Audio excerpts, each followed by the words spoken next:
नमस्कार, जय हिंद, वंदे मातरम। साथियों, एक बार फिर से आप सभी का स्वागत है आपके अपने यूट्यूब चैनल स्टडी जोन 2.0 में। बात करेंगे एसएससी जीडी एग्जाम के लिए एक और बेहतरीन मॉडल पेपर जो हर बार की तरह इस बार भी रहेंगे आपके 20 क्वेश्चन। इतने इंपॉर्टेंट क्वेश्चन है कि पिछले जितने भी एसएससी एग्जाम हुए उन एग्जाम में पूछे गए और बार बार रिपीट होते रहते हैं। इसीलिए इस वीडियो को शुरुआत से लेकर अंत तक पूर्ण रूप से बताना है और बताना है कितने क्वेश्चन आपके करेक्ट हुआ। तो पूरा जरूर देखना है और स्टडी जोन 2.0 इस यूट्यूब चैनल को सब्सक्राइब कर देना दोस्तों। क्या कर देना, सब्सक्राइब कर देना भूलना मत है, ठीक है। तो चेरा पूंजी कहाँ अवस्थित है, पहला क्वेश्चन है कि चेरा पूंजी कहाँ स्थित है, बताइए। तो नागा पहाड़ियों में है, गारो पहाड़ियों में है, खासी पहाड़ियों में या फिर मिकिर पहाड़ियों में। देखिए चेरा पूंजी ये कहाँ है, ये मेघालय में है। कहाँ है, मेघालय में। अब कौन सी पहाड़ियों में है तो ये आपको बताना है, जल्दी से इसका राइट ऑप्शन बताइए। तो यहाँ पे खासी पहाड़ी बिल्कुल करेक्ट ऑप्शन हो जाएगा। चेरापूंजी वो खासी पहाड़ी में स्थित है, सी आंसर हो जाएगा राइट ऑप्शन, ठीक है। आगे बढ़ते हैं। जम्मू से श्रीनगर का मार्ग किस दर्रे से होकर गुजरता है। जम्मू से श्रीनगर का मार्ग है वो किस दर्रे से होकर गुजरता है। तो जोजिला दर्रे से, बुरजिल दर्रे से, बनिहाल दर्रे से या फिर पीर पंजाल दर्रे से। आप सभी को अपना राइट ऑप्शन कमेंट करके बता सकते हो आप। तो देखिए जम्मू से जो कौन से, देखिए जम्मू से श्रीनगर श्रीनगर का मार्ग है वो कौन सा दर्रा जोड़ता है, तो वो बनिहाल दर्रा जोड़ता है। कौन सा बनिहाल दर्रा है वो जोड़ता है, सी आंसर हो जाएगा राइट ऑप्शन। नेक्स्ट है कि भारत की सबसे लंबी नदी कौन सी है, बताइए। भारत की सबसे लंबी नदी कावेरी, गंगा, गोदावरी, ब्रह्मपुत्र। तो भारत की सबसे लंबी नदी है कौन सी है, गंगा है। कितने किलोमीटर है, 25 यानी कि 2525 किलोमीटर में है। बी ऑप्शन हो जाएगा राइट ऑप्शन। अगला है कि बिहार का शौक किसे कहा जाता है। बिहार का शौक किसे कहा जाता है, नर्मदा को, महानदी को, चंबल को या फिर कोसी को। बिहार का शौक किस नदी को कहा जाता है तो बताइए। तो बिहार का शौक कहा जाता है कोसी नदी को। किसको, कोसी नदी को बिहार का शौक कहा जाता है, डी आंसर हो जाएगा राइट ऑप्शन। नेक्स्ट है कि किस नदी को बंगाल का शौक कहा जाता है। तो सोन नदी को, गंडक नदी को, हुगली या फिर दामोदर नदी को। किस नदी को बंगाल का, बंगाल का शौक किसे कहा जाता है बताइए। तो बंगाल का शौक कहा जाता है दामोदर नदी को। कौन सी, दामोदर नदी को, डी आंसर हो जाएगा यहाँ पे करेक्ट ऑप्शन। नेक्स्ट से एक सवाल है कि वैन गंगा और पैन गंगा किसकी सहायक नदियां हैं, बताइए।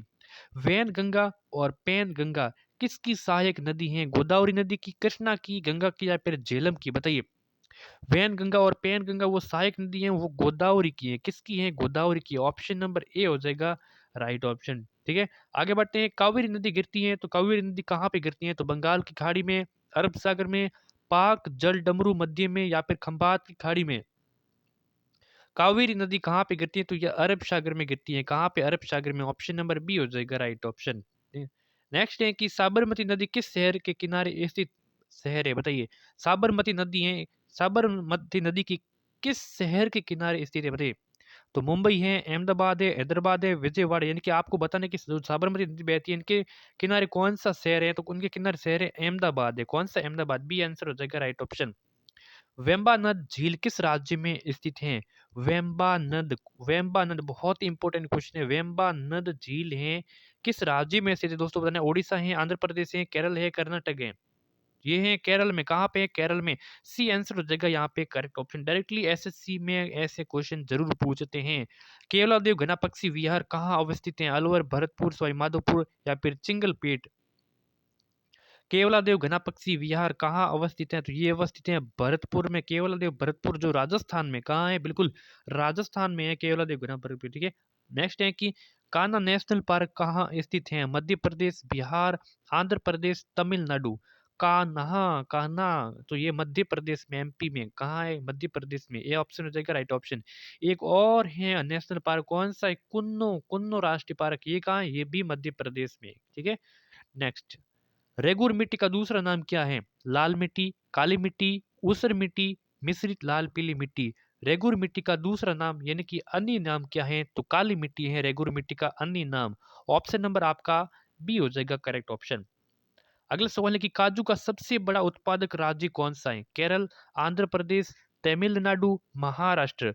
काजू का सबसे बड़ा उत्पादक राज्य कौन सा है, तो काजू का सबसे बड़ा उत्पादक राज्य है महाराष्ट्र है। कौन सा है, महाराष्ट्र। उत्पादन की दृष्टि से, काजू उत्पादन की दृष्टि से महाराष्ट्र है वो अग्रणी राज्य है। नीली क्रांति किससे संबंधित है, पर्यावरण से, कृषि से, मत्स्य उत्पादन से या फिर नदियों की सफाई से। पीली सॉरी नीली क्रांति, नीली क्रांति है, इसका संबंध किससे है बताइए जल्दी से, बहुत अच्छा एक क्वेश्चन है। नीली क्रांति का संबंध किससे है? तो ये है मत्स्य उत्पादन से है। किससे है? मत्स्य उत्पादन। सी आंसर करेक्ट आंसर हो जाएगा। ऑपरेशन फ्लड का संबंध है तो बाढ़ नियंत्रण से, भूरक्षण रोकथाम से, मत्स्य उत्पादन से या फिर दुग्ध उत्पादन से। ऑपरेशन फ्लड का संबंध किससे है? तो ये है दुग्ध उत्पादन से ऑपरेशन फ्लड का संबंध है। ऑप्शन नंबर डी हो जाएगा राइट ऑप्शन। नेक्स्ट सवाल है कि भारत का सर्वाधिक जस्ता उत्पादक राज्य कौन सा है? भारत का सर्वाधिक जस्ता उत्पादक राज्य महाराष्ट्र है, राजस्थान है, झारखंड है, ओडिशा है। जस्ता उत्पादन की दृष्टि से राजस्थान ने वे उप अग्रणी राज्य हैं। ऑप्शन नंबर बी हो जाएगा यहाँ पे करेक्ट ऑप्शन। अगला सवाल है आपका है कि जैन साहित्य को कहा जाता है? तो जैन साहित्य में क्या होता है? तो पिटक होते हैं, आगम होते हैं, कल्प होते हैं या फिर सूत होते हैं? बताइए जैन साहित्य में क्या होता है? तो जैन साहित्य में आगम होते हैं। दोस्तों क्या होते हैं? जैन साहित्य में आगम होते हैं, आगम। ऑप्शन नंबर बी हो जाएगा राइट ऑप्शन। ठीक है। नेक्स्ट है कि किस वर्ष विवेकानंद ने विश्व धर्म संसद में भाग लिया था? 1993 में, 1895 में, 1897 में या फिर 1899 में? बताइए किस वर्ष विवेकानंद ने विश्व धर्म संसदन में, जो शिकागो विश्व धर्म संसदन में भाग लिया था? तो ये 1993 में। ऑप्शन नंबर ए हो जाएगा राइट ऑप्शन। ठीक है। नेक्स्ट है कि शून्यवाद के प्रवर्तक कौन माने जाते हैं? मैत्रेयनाथ, माधवाचार्य, रामानुज, नागार्जुन। शून्यवाद के प्रवर्तक कौन है? शून्यवाद के प्रवर्तक है नागार्जुन है। कौन है? नागार्जुन। डी ऑप्शन हो जाएगा यहाँ पे राइट ऑप्शन। बद्रीनाथ धाम किस देवता को समर्पित है? विश्व शिव को, विष्णु को या ब्रह्मा को या फिर कृष्ण को? बताइए या ठीक है किसको समर्पित है? शिव, विष्णु, ब्रह्मा, कृष्ण को। बद्रीनाथ धाम किस देवता को समर्पित है? तो ये समर्पित है विष्णु भगवान को। किनको? विष्णु भगवान को। ऑप्शन नंबर दूसरा हो जाएगा यहाँ पे आपका करेक्ट ऑप्शन। तो आज के सेशन में कंप्लीट महत्वपूर्ण 20 प्रश्नों की मॉडल पेपर यहाँ पे संपन्न हो चुकी है। आशा है कि आप सभी को क्वेश्चन इंपोर्टेंट लगे होंगे। इस वीडियो को लाइक कर देना है, ज़्यादा से ज़्यादा अपने दोस्तों के साथ शेयर करना है, सब्सक्राइब करना है, नोटिफिकेशन को भी ऑन कर देना है। ठीक है, धन्यवाद।